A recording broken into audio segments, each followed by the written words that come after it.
नमस्कार दोस्तों, आप सभी का बहुत बहुत स्वागत है ऑनलाइन एग्जाम गुरुकुल में। आप सभी को बहुत बहुत धन्यवाद कि आप एक बार फिर से ऑनलाइन एग्जाम गुरुकुल के वीडियो देखने आए हैं।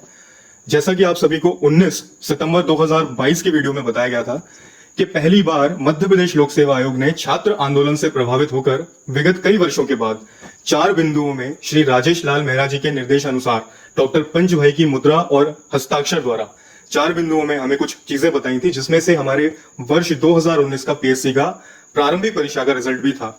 लेकिन इसको लेके कुछ शंकाएं हैं, जिसे आज एक दैनिक समाचार पत्र दैनिक भास्कर ने अपने एक आर्टिकल में बताया है। तो उसी आर्टिकल को आपके साथ शेयर कर रहा हूं।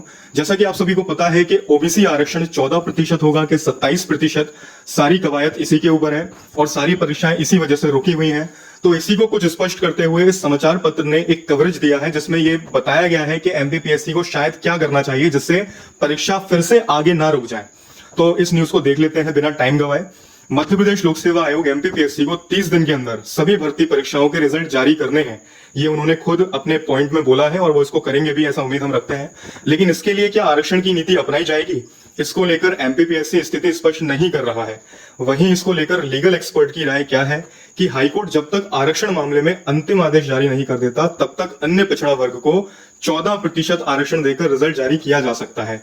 यदि हाईकोर्ट 27% पे एग्री करता है तो बाद में 13% बढ़ा देंगे या उसको होल्ड करेंगे वो लोग, लेकिन अभी उन्हें 14% के साथ आगे बढ़ना है, जिससे बाद में कोई प्रॉब्लम ना आए। इससे संबंधित एक उदाहरण भी इस आर्टिकल में लास्ट में है, जो मैं आपको दिखाऊंगा, जिसमें बताया गया है कि 27% आरक्षण देने पर ओबीसी के अभ्यर्थियों को क्या नुकसान हुआ है और बाकी कैटेगरी पे भी उसका क्या असर पड़ेगा। तो देखते हैं हम आगे। यदि 27% आरक्षण के अनुसार रिजल्ट घोषित किए जाते हैं तो यह कोड की अवहेलना मानी जाएगी। राज्य प्रशासनिक सेवा भर्ती 2019, 20 और 21 के तहत 1114 पदों पर भर्ती होनी है, लेकिन आरक्षण विवाद के कारण पीएससी द्वारा अब तक रिजल्ट घोषित नहीं किया गया। बता दें कि ओबीसी आरक्षण को लेकर हाईकोर्ट में करीब 45 याचिका लगी हुई है। रिजल्ट जारी करने के लिए बदलनी होगी आरक्षण तालिका।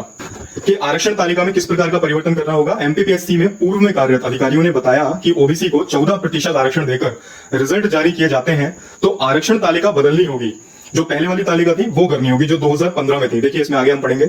अभी 2022 चल रहा है, अभी 27% के हिसाब से विज्ञापन जारी हुए हैं। दरअसल मध्य प्रदेश सिविल सेवा रूल्स 2015 के अनुसार 2019 तक पद से 15 गुना अधिक उम्मीदवार मुख्य परीक्षा के लिए चयनित किए जाते थे, जबकि इंटरव्यू के लिए 3 गुना उम्मीदवारों का चयन मुख्य परीक्षा के आधार पर किया जाता था। 7 अप्रैल 2022 को हाईकोर्ट ने निर्देश दिया कि राज्य प्रशासनिक सेवा भर्ती 2019 में सर्विस रूल बुक 2015 ही लागू होगी। वहीं दिसंबर 2021 में सर्विस रूल्स में संशोधन किया गया। इसके अनुसार 20 गुना अधिक उम्मीदवार मुख्य परीक्षा के लिए चयनित होंगे। अभी जो 19 तारीख को हमारी परीक्षा हुई है उसमें 20 गुना होंगे, लेकिन 2019 में अगर हम 2015 वाली रूल बुक फॉलो करेंगे तो कितने परसेंट होंगे, कितने गुना होंगे, 15 गुना। इस नियमों को लागू करने के लिए आरक्षण तालिका में स्थिति स्पष्ट होनी चाहिए। भास्कर चौबे कहते हैं कि ओबीसी को 14% आरक्षण देकर रिजल्ट निकाल सकते हैं। ये कौन कह रहा है? देखिए भास्कर चौबे कह रहे हैं, जो एमपीपीएससी के पूर्व चेयरमैन रह चुके हैं। लेकिन आरक्षण कितना होगा यह सरकार का विषय है। पीएससी अपनी तरफ से आरक्षण घटा बढ़ा नहीं सकता। 14% के हिसाब से रिजल्ट जारी करने के लिए सरकार को अधिकृत रूप से एमपीपीएससी को लिखना होगा। देखिए ये पूरा का पूरा आर्टिकल जो अभी आपने ये 4-5 लाइनें मुझसे सुनी है, ये किसने कही है? ये कही है पूर्व चेयरमैन डॉक्टर भास्कर चौबे जी ने। तो अगर वो ये बात समझ रहे हैं तो अभी जो सिटिंग चेयरमैन है श्री राजेश लाल मेहरा जी, उन तक भी ये बात पहुंची होगी। वो भी ये बात समझ रहे होंगे कि कई भर्तियां आगे फिर न अटक जाएं, तो उन्हें 14% पर ही अभी आरक्षण लगा के आगे प्रक्रिया बढ़ानी होगी। हो सकता है कि अगर कोर्ट ने 27% ओबीसी आरक्षण माना तो 13% अभ्यर्थी और इसमें ऐड हो जाएंगे, लेकिन उसके लिए एक कंडीशनल नियुक्ति पत्र दिया जाएगा। आगे देखते हैं। देखिए वो एग्जांपल जो मैंने आपसे बात किया था कि ओबीसी वर्ग के अभ्यर्थियों को क्या समस्या आई थी, वो देखिए। स्कूली शिक्षक भर्ती में 11 विषयों में, जब स्कूल शिक्षक भर्ती हुई थी तो उसमें 11 विषयों में 27% आरक्षण था और 5 विषयों में 14% आरक्षण था। देखते हैं इस केस को। उच्च माध्यमिक शिक्षक भर्ती में स्कूल शिक्षा विभाग ने 11 विषयों में 27% आरक्षण दिया। इनमें कोर्ट में कोई केस नहीं था। वहीं कोर्ट केस वाले 5 विषयों में 14% आरक्षण दिया, जबकि कोर्ट ने पूरी भर्ती में 27% आरक्षण पर रोक लगाई थी। इसी कारण 11 विषय में ओबीसी की वेटिंग क्लियर नहीं की जा रही है, क्योंकि इसमें 27% आरक्षण के कारण कंटेम्प्ट ऑफ कोर्ट यानी कि उसकी अवमानना के नोटिस जारी हो गए। तो 14% की बात की थी, लेकिन 27% पे रिजल्ट अगर दिया जाएगा अभी और बाद में यदि वो 14% कर दिया जाता है तो समस्या होगी। लेकिन यदि अभी 14% आरक्षण देके काम आगे बढ़ाया जाता है तो बाद में यदि वो 27% होगा तो 13% और अतिरिक्त इसमें जोड़ा जा सकता है।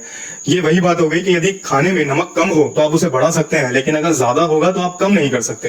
तो इसको ध्यान में रखते हुए राजेश लाल मेहरा जी से बस एक ही निवेदन है कि विगत 4 वर्षों से हम सभी ये उम्मीद लगाए बैठे हैं कि कभी ये भर्ती होगी। आप सभी जानते हैं कि परीक्षा में शामिल कभी कई अभ्यर्थी होते हैं, कोचिंग पढ़ने कई अभ्यर्थी जाते हैं, लेकिन उनमें से सिलेक्ट कितने होंगे? 1114।